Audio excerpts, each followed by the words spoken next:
Hello and welcome to AI Market News by LM. This week, the financial world is absolutely at a crossroads. We've got two of the globe's biggest economic powers, the US and Japan, and they're heading in completely opposite directions.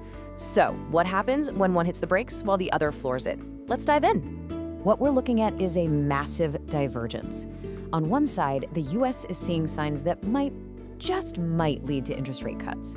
And on the other, Japan is officially closing the book on an entire era of negative interest rates.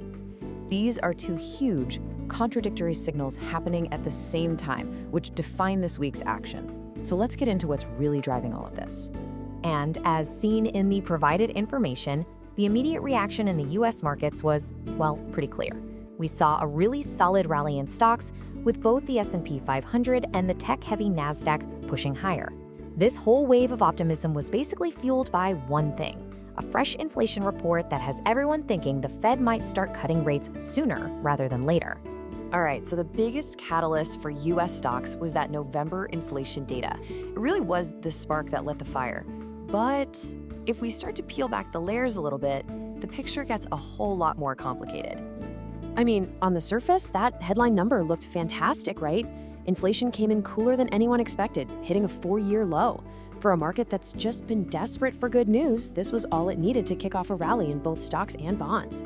But hold on a minute. Not everyone is buying the hype. Based on various news commentary, some analysts are actually calling this a Swiss cheese report. And, well, you know why. Because it's apparently full of holes. They're pointing to some gaps in the data that might be painting a picture that's just a little too good to be true. So what kind of holes are we talking about?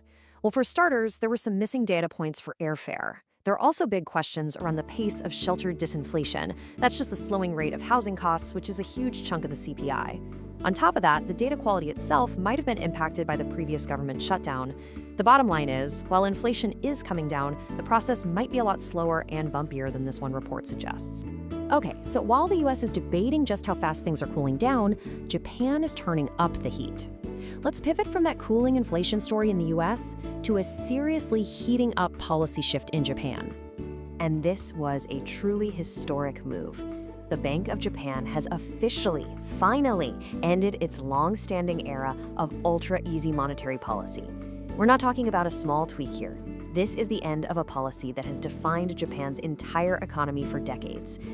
Now, this decision wasn't a huge surprise. It was a really well-communicated move.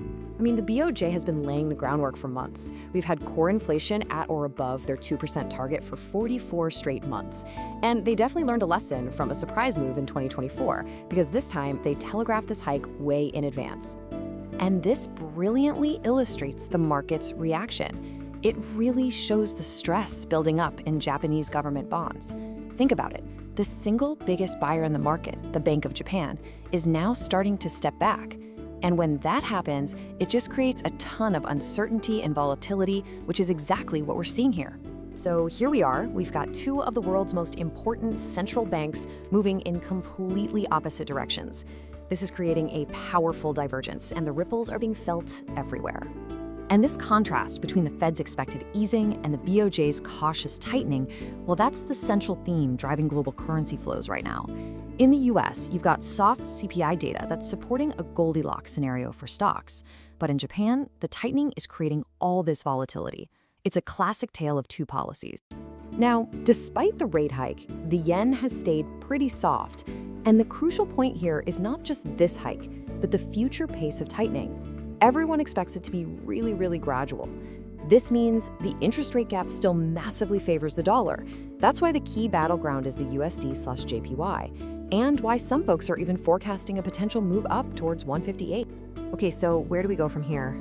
Let's move to the week ahead, because this story is far from over, and the next round of economic data is going to be really important. Looking ahead via investing.com, we should really pay close attention to the US GDP and consumer confidence numbers on December 23rd. They'll give us more insight into the Fed's potential path. But honestly, the main event might just be on the 25th, when BOJ Governor Ueda speaks. The markets will be hinting on every single word for clues about what comes next. So this really is the biggest question for all of us as we close out the year. Will the stock market optimism keep rolling, or is all this currency volatility going to take over? It's a fascinating tug of war. This video is automatically generated by NotebookLM, an AI-powered tool. The reference sources used in this summary are listed in the video description.